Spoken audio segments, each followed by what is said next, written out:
Yes, guys, so welcome back. This is Tresako. This is not actually the estate itself, so I'm not walking within the estate because it's quite difficult to get into the estate, but I'm in the Tresako area and I'm just having a little walk.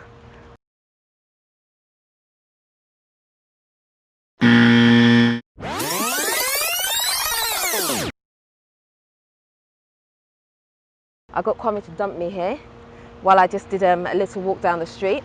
And so I'm just going to show you basically what is around.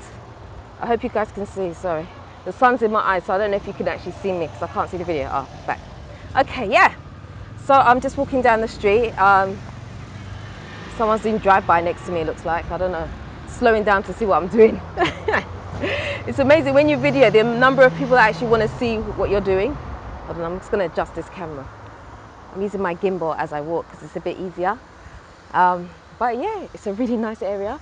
And as someone pointed out earlier, or in the last walking video that I did, they actually wanted to see more of the area. So I am going to do that for you today. I'm going to allow you to see. So I'm going to be, as I'm talking, I'm going to get some footage of what I'm seeing as well. So you can also see and enjoy. It is super hot today, right? Today, Kwame went to go and get his locks tightened and he didn't get back in time. Sorry, excuse me while I adjust the camera. Yeah, he didn't get his locks tightened in time. And so I had to take my daughter to dance class, so I had to walk there. And it was so hot, honestly, the sun beats me, beats me. It beat me so much that I think after I dropped her at dance and I came back home, I slept for like 10 minutes. I was knackered, the sun just wipes me out. I mean, boy, it's all good for you, but it just completely wiped me out, it really did. So, and then I thought, no, I have to get up. Let me get up and do a video and show you guys the sights and the sounds and all of that. This area is really lovely. I've actually never walked, wow, that guy's driving seriously fast. I've never actually walked down this area before, but it's very interesting. There's a lot of new developments and there are completed buildings all around. I just passed this estate that I've not seen before. It's called Golden something or another. I'll probably show it on another video. And in that estate, security is kind of tight because I wanted to see if I could go in there, but they wouldn't let me in. They say they have a lot of, I can't remember the word he used, but basically a lot of rich people in there, basically was what he was trying to say. So yeah, hopefully I'll be able to get in there. I know you guys commented on my last video and said that the house that I showed you was quite expensive. It was really nice though. I definitely wouldn't say if someone said to me, I wouldn't say no if someone said to me, oh, would you want to have this, do you want to have this house? I definitely wouldn't say no. It was a very lovely house, and I think the video perhaps didn't do the house as much justice as I would have liked, but I do agree it was kind of expensive. But that's Ghana for you, man. Places in Ghana, especially depending on the area that you want to be in, can be very, very expensive.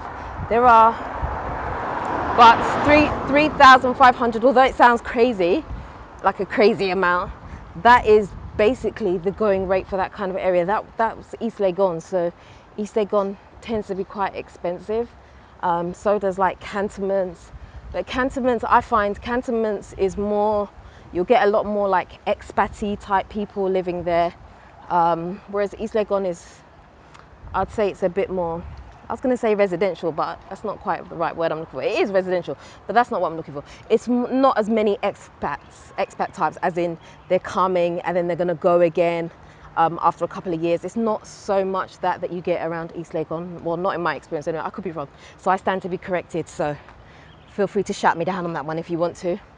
But yeah, this area is really lovely. Do you know what? I love it when people have done their lawns. It just makes the whole place so beautiful. It really does. But it's interesting because this side of the road that I'm showing you here, the house is done, the lawn is done. But on the other side, this side here, it's just a piece of land, and so it's just bush. And there's, dare I say it, gutter on the other side. And so it's interesting. Oh gosh, I really wish I could, I'm going to take a video down here later so that you can see kind of like what is behind me. Because this area is still kind of developing. But it's just interesting that it seems to be like one side of the road that is mainly developed. But yeah, it's a very nice area. And actually the sun's gone down a bit now, so it actually feels really nice to walk. It actually feels kind of refreshing as I'm walking down the road, you know. It's lovely. But I cannot wait for our house to be done, guys. I really can't. You guys just don't know the struggle, man. The struggle. It's like, I mean, before you start saying, I'm not complaining, I'm just telling you guys as it is. It's not easy living in a 2-bedroom, and you know, your children are growing, especially because I have one girl, you know, she's 10 now, she's growing, she's getting to be a very big girl, and she needs her space. And so we've got to get going. And my dreams of moving up by December, I'm not sure how realistic they are, but I'm not about to let go of those dreams just yet. I'm just going to keep pushing for it as much as possible. Gosh, it's a bit windy. I hope the sound is all right. But yeah, I'm just going to keep pushing for it because I really believe that we can do this. But even when we get into that, like that floor, the house is still not done because there is another floor above, which is actually where mine and Kwame's bedroom is supposed to be. So at the moment we'll be using one of the children's bedrooms once that floor is completed, and eventually we will go up to the next floor. But I just don't want to, we don't really want to push any more money onto the 3rd floor yet, because we just need to get that 2nd floor done. I think definitely windows is going to be our next biggest expense. Kwame said windows and something else. Did he say screening? I think something like that. I can't remember if it was a screening, but I remember him saying there's 2 things that are going to be still quite costly in the build, but definitely windows is one of them. In fact, we did have a quote for some windows for a company, and the quote was for 42,000 cedis. Yeah, so that was for some double glazed windows. But I think when it comes to getting windows, you have to be really careful because, boy, we've seen a few houses and sometimes the windows are not up to par. So what will happen is if you don't get a really good window, you'll see that insects will start coming into the house through the windows, and you wonder, how have I got these insects? And then you'll see a lot of the what do you call it, just like the windowsill area. You'll start to see, like, some people, there's like, you might find like cockroaches or ants or spiders coming through, and you wonder how they come through. It's just because of basically the design feature of how the house was, the windows were put in basically. So you have to be kind of a bit careful when choosing windows. So sometimes when you're looking for a quote for windows, it's not always a good idea to go for the cheapest option. It's a good idea to go for the best, the quality. So we're kind of taking our time really with trying to choose the one that we're going to go for.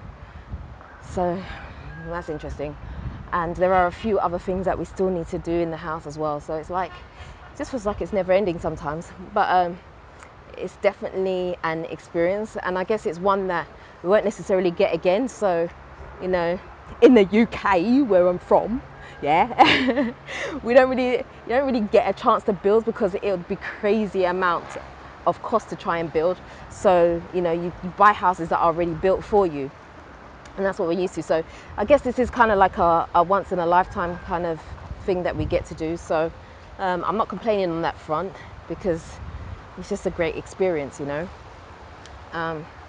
So I'm grateful for that, and I'm grateful that the children will also get to see it as it happens as well. Because one thing me and Kwame were talking about recently, we were saying that sometimes we watched a video with that Wadi Maya did, the one about the guy from Royal Senchi, and we were just discussing how sometimes, you know, there has to be that one person in the family that is going to push forward and, you know, make that financial breakthrough for the family.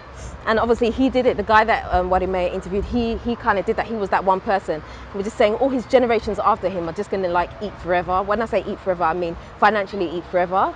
They wouldn't really have to struggle unless you've got someone who's just like completely useless and does something completely silly. You know, wow. This is sorry, I'm just admiring the area. I was like, I didn't expect to pop out and see this place. Sorry. Wow. I actually don't know where I am, but oh, sorry. Guys, I have to be honest with you. I cannot tell a lie. Kwame's in the background somewhere. He's driving around as I'm doing this video to keep an eye on me.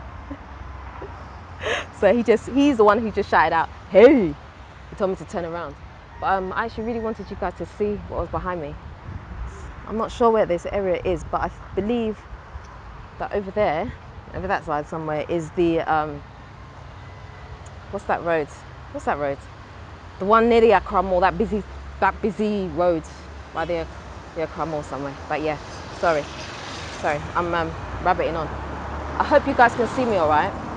But anyway, I'm just walking backwards now.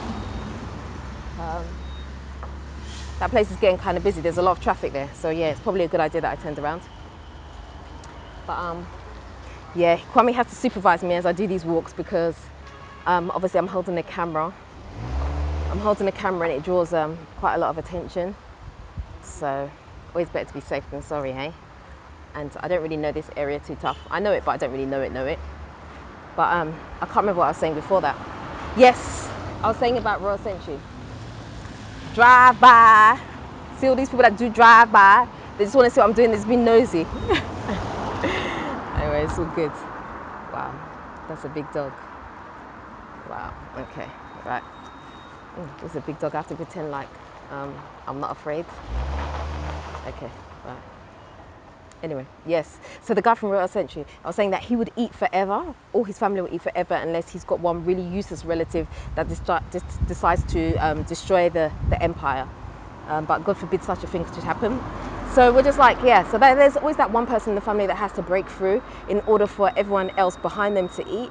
And once you get that, then you're pretty much good to go. So that's kind of like why we love the children to kind of see what we're doing, so they can see us as, you know, we try and do what we can to get the house completed and stuff, so that they have an idea of what we went through. Because I feel like if the children don't have an idea of what you went through, they can't necessarily appreciate what you've given them afterwards. So, you know, once me and Kwame, we move on, if we decide to move on and leave the house with them or whatever we decide to do, you know, we want them to be able to appreciate the fact that, oh look, I actually saw what my mum and dad did, and you know, it wasn't easy, so that they can have an appreciation for what we've done, rather than just being handed something on a plate and not really have any understanding of the value of money or anything like that. So I think we're being quite hot on that. We really want them to be part of the process so they can see it.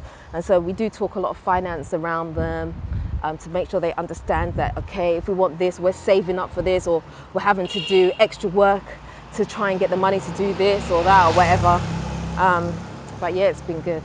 It's been good. I think they definitely have an insight into that. Yeah. Oh, it's so cool, guys. All I need now is a coconut with a straw inside to just drink my coconut juice and be all good. Be all good. But anyway, I don't want to ramble on too much for you. But yeah. Anyway, guys, if you haven't already subscribed, please do think about subscribing. No, don't think about subscribing, just subscribe. Just subscribe, nothing to think about. I'm not asking for your bank details or anything like that. Just subscribe, hit the notification bell for me. And until next time, guys, I am out. Peace.